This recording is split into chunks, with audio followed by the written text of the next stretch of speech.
Stop and Shop supermarket managing director Mahesh Patel says the supermarket chain has enough stock in place to cope with the COVID-19 pandemic. When asked how he thought business was handling it, he said doing business was fine, with major concerns around the availability of staff under lockdown conditions. I think generally we've been okay. The biggest confusion has been the uncertainty amongst our staff because of the public transportation.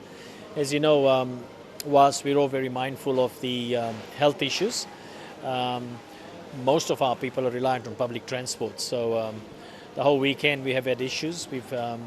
It adds to the cost of the business because we need to do a staff pickup, drop off, and it's getting back to normal now. So it's good to see that, but we're still very, very vigilant. As you see, we got temperature guns outside, we got hand sanitizers outside. We want to encourage social distancing. So I think if we all play the part, I think it's all looking very positive at the moment.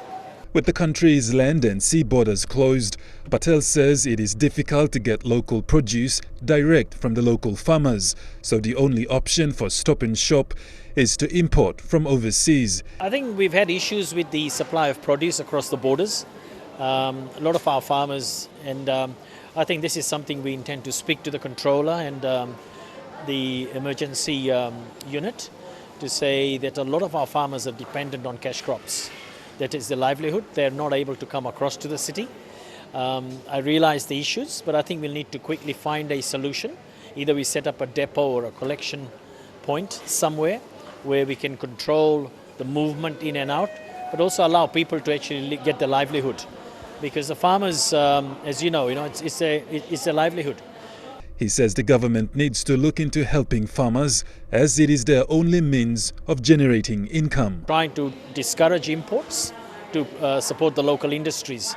So once we get past these border issues, I think we should encourage our farmers to keep growing more because we will be buying more from here. Take for example onions here we see, we had supplies out of the Chimbu province, but right now they're struggling to get produce down. Firstly across the borders in the highlands, and then shipping across from Leh here. So unfortunately we'll be forced to import, which increases the price as well.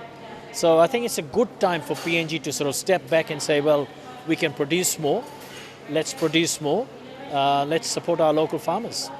Godwin Eki, National MTV News.